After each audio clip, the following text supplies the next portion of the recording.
തലവേദന ആണെങ്കിൽ അല്പം എടുക്കുക, 2 കൈ തിരുമ്പുക, അല്പം എടുത്ത് നെറ്റിയുടെ ഭാഗത്ത് പുരട്ടി കൊടുക്കുക, ഇങ്ങനെ സ്മെല്ല് അടിച്ചു കൊടുക്കുക. ഇത് ദേവദാര തൈലാണ്. വേദന ഉള്ള ഭാഗത്ത് ഒരു 10 തുള്ളി തൈലം എടുക്കുക, വേദനിക്കുന്ന ഭാഗത്ത് തൈലം തേച്ചു കൊടുക്കുക. ചൂട് ആവിക്ക് ഒന്നും പിടിക്കുക, ഇതുപോലെ എടുക്കുക, വേദന ഉള്ള ഭാഗത്ത് ഇതുപോലെ തേച്ചു കൊടുക്കുക. രാത്രി കിടക്കണ ഒരു അരമണിക്കൂർ തൈലം പുരട്ടുക. ഒരു അരമണിക്കൂർ കിടക്കാണ്ട് പിന്നെ അരമണിക്കൂർ പിന്നെ തൈലം പുരട്ടുക. ഒരു അരമണിക്കൂർ കഴിഞ്ഞ ശേഷം കൈകൊണ്ട് തടവിയിട്ട് കിടക്കുക.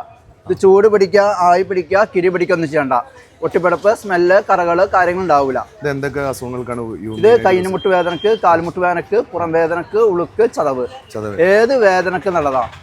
തലവേദന ആണെങ്കിൽ അല്പം എടുക്കുക, 2 കൈ തിരുമ്പുക, അല്പം എടുത്ത് നെറ്റിയുടെ ഭാഗത്ത് പുരട്ടി കൊടുക്കുക, ഇങ്ങനെ സ്മെല്ല് അടിച്ചു കൊടുക്കുക. ഏതുകൊണ്ട് സാർ 50 100 വേണം? 50. ഈ എടുക്കുന്ന ബോട്ടിലാണ് 50 രൂപ. ഏത് വേദന ഉണ്ടാവും ഇതേപോലെ തൈലം ചൂടുക. ഒട്ടിപ്പിടപ്പ്, സ്മെല്ല്, കറകൾ കാര്യങ്ങൾ ഉണ്ടാവില്ല.